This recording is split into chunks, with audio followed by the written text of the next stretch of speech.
10th class की biology में live processes में न्यूट्रिशन देख रहे थे हम लोग, और ह्यूमन डाइजेस्टिव सिस्टम पढ़ने के लिए मिल गया था हम लोग को, जिसके दो पार्ट थे। एक था एलिमेंट्री कैनाल और दूसरा था एसोसिएटेड डाइजेस्टिव ग्लैंड्स, या यूं कह सकते हैं human digestive glands. Buccal cavity में जो ग्लैंड्स आए थे उनका नाम, सिक्रीशन, फंक्शन मैंने प्रीवियस वीडियो में डील किया था आप लोगों के साथ। आज डील करना है gastric glands.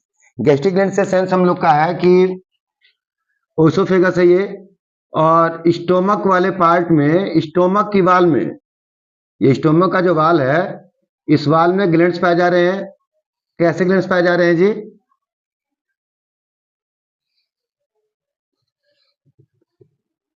Branch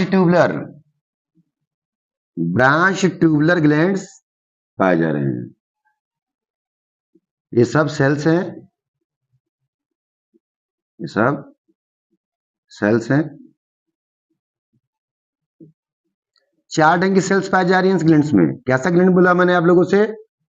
tubular branched glands. Tube जैसा है और इसका बाइफ्रिकेशन नीचे की ओर हो गया है, ठीक ना? इससे कह रहे हैं ब्रांच्ड। ये स्ट्रक्चर इस स्टोमक की वाल में रखा हुआ है, ठीक है जी। बहुत सारी गॉबलेट सेल्स हैं, आई की ओर गॉबलेट सेल्स हैं, ठीक ना? कहीं कहीं पर एक खास सेल है जिसका नाम है ऑक्जेंटिक सेल। ऑक्जेंटिक सेल इधर बैक साइड की ओर पाए जा रहे हैं कौन? पेप्टिक सेल, पेप्टिक सेल्स या चिप सेल, चिप सेल्स, ठीक। और एक भी सेल, और कोई भी सेल पाया जाता है, इसका नाम होता है argentaffin cell.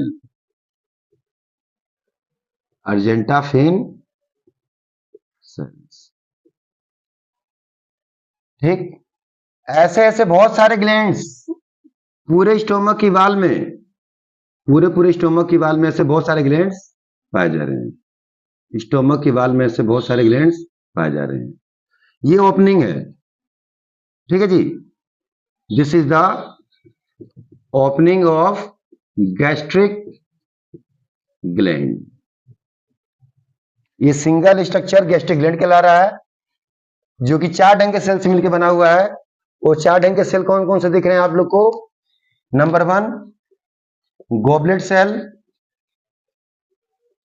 Number 2 oxyntic cell, number 3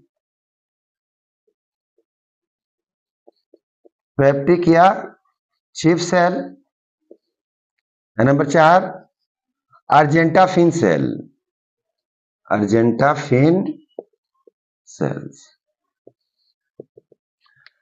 argentaffin cells nature में एंडोक्राइन है, ठीक है जी, और ये निकालती है gastrin hormone, gastrin hormone. Perhaps इसके इफेक्ट में अन्य सेल्स अपना एक्शन प्राप्त करती हैं, ठीक है जी। पेप्टिक सेल या चिप सेल, ये 2 ढंग के निकालता है क्या चीज? Enzyme, pro enzyme, pepsinogen and prorennin. ये दोनों क्या है जी? इनएक्टिव एंजाइम है, दोनों इनएक्टिव एंजाइम है। ऑक्जेंटिक सेल क्या सिक्रेट करता है? HCl। गॉबलेट सेल क्या सिक्रेट करता है जी? म्यूकस। म्यूकस नेचर में एल्कलाइन है, पर HCl का प्रेजेंस क्या बना देता है जी? पूरे गैस्ट्रिक जूस को एसिडिक बना देता है, HCl का प्रेजेंस, ठीक है जी। अब इस पेप्सिन, ये पेप्सिनोजन इस HCl के प्रेजेंस में क्या बन जाता है? पेप्सिन।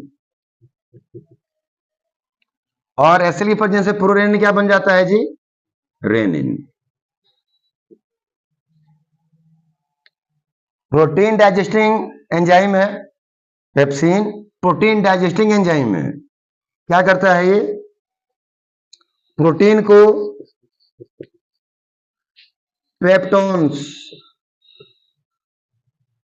एंड पेप्टाइड्स में ब्रेक कर देता है। रेनिन भी ऐसा ही काम करता है। प्रोरेनिन जो है एस सेल से क्या बन जाता है, रेनिन, रेनिन बन जाता है। और रेनिन काम करता है मिल्क प्रोटीन कैसीन पर। कैसीन नाम का जो मिल्क प्रोटीन होता है उस पे काम करता है रेनिन। रेनिन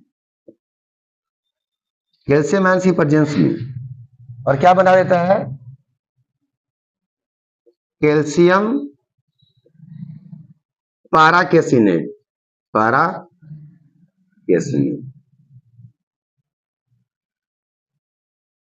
ठीक है जी। अब इस कैल्शियम पाराकेसिनेट पर कौन काम करेगा, पेप्सिन काम करेगा। और पेप्सिन कैसीन में मौजूद प्रोटीन को क्या बना देगा, पेप्टाइड्स एंड पेप्टोन्स।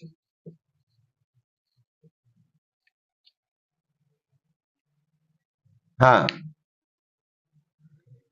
हम बोलना चाह रहे हैं कि गैस्ट्रिक ग्लैंड्स, ये एक सिंगल गैस्ट्रिक ग्लैंड है। ऐसे बहुत सारे गैस्ट्रिक ग्लैंड्स हमारे स्टोमक की वाल में रखे हुए हैं। प्रत्येक गैस्ट्रिक ग्लैंड्स में 4 स्पेसिफिक सेल हैं, गोबलेट, ऑक्जेंटिक, पेप्टिक और एजेंटाफिन। एजेंटाफिन का काम खत्म, वो गैस्ट्रिन हार्मोन निकाल रहा है। क्या निकालता है जी, गैस्ट्रिन हार्मोन। मैंने बोला ही आप लोग, उससे हमें उम्मीद है कि ये हार्मोन अन्य सेल से उनका सिक्रीशन रिलीज करवा रहा है। सबसे इंपॉर्टेंट है कौन, पेप्टिक सेल। इसे नाम पड़ा चिप सेल, जो कि 2 पेप्सिनोजन और प्रोटीन क्या है, प्रो एंजाइम है, प्रो एंजाइम। आप भी समझ सकते हैं कि इनएक्टिव एंजाइम, इनएक्टिव एंजाइम। किससे एक्टिव हो रहे हैं, जब HCl गिर रहा है, ऑक्जेंटिक सेल से निकला हुआ HCl, ठीक है जी, जब गिर रहा है किसके ऊपर, पेप्सिनोजन पर, तो क्या बन जा रहा है, पेप्सिन। और पेप्सिन क्या करता है, प्रोटीन पे काम करता है, प्रोटीन को पेप्टोन्स और पेप्टाइड्स में कन्वर्ट करता है। प्रोटीन टूट रहा है, ठीक है जी, प्रोटीन टूट रहा है। ये फाइनली टूटते टूटते किसमें पहुंच जाना होगा, एमिनो एसिड में। ठीक, दूध का जो प्रोटीन होता है उसे बोलते हैं केसिन। ये सही प्रोटीन से क्या है, डिफर है। इस पे कौन काम करता है, रेनिन। रेनिन किससे बनता है, प्रोरेनिन नाम का जो प्रो एंजाइम था, एसिड प्रेजेंस में रेनिन बन जाता है। और ये रेनिन कैल्शियम आयन की प्रेजेंस में कैसिन पर काम करके कर्ड लाइक मटेरियल, ये कैल्शियम पाराकेसिनेट कैसा होता है, कर्ड लाइक होता है, दही जैसा। उस पर फिर काम करता है पेप्सिन और क्या बन जाता है, पेप्टाइड और peptones. Goblet cells mucus secrete करती हैं, ठीक है जी, म्यूकस सीक्रेट करती हैं। ये म्यूकस पूरे एलिमेंट्री क्लास में सीक्रेट होता है।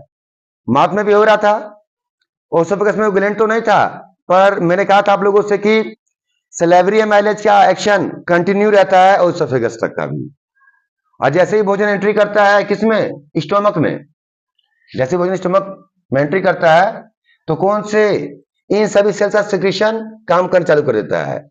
इन सभी सेल का सिक्रीशन कलेक्टिवली क्या कहलाता है जी, गैस्ट्रिक जूस, गैस्ट्रिक जूस, जिसका डेली सिक्रीशन 2 to 3 लीटर है।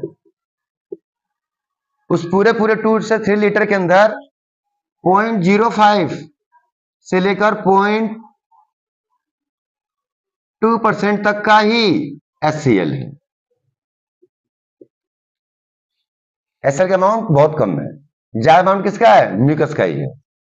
अन्यथा HCl तो एक लो पीएच वाला एसिड है, ठीक है जी। एसिड बर्न भी करा सकता था स्टोमक की इनर वाल को। इससे कौन प्रिवेंट कर रहा है, म्यूकस। हाँ, इससे पहले HCl अपना प्रभाव दिखाया जा रहा है किसके ऊपर, पेप्सिनोजन प्रोरेनिन पर। ये सबसे इंपॉर्टेंट काम है स्टोमक में। Stomach concern with digestion of protein, या ये भी कह सकते हैं gastric juice concern with digestion of protein. Stomach में अन्य किसी भी चीज का कोई डाइजेशन नहीं हो रहा है, केवल प्रोटीन का डाइजेशन हो रहा है। इस सिक्रीशन का पीएच वैल्यू कितना होता है, 1 to 2.5 के आसपास में पीएच वैल्यू।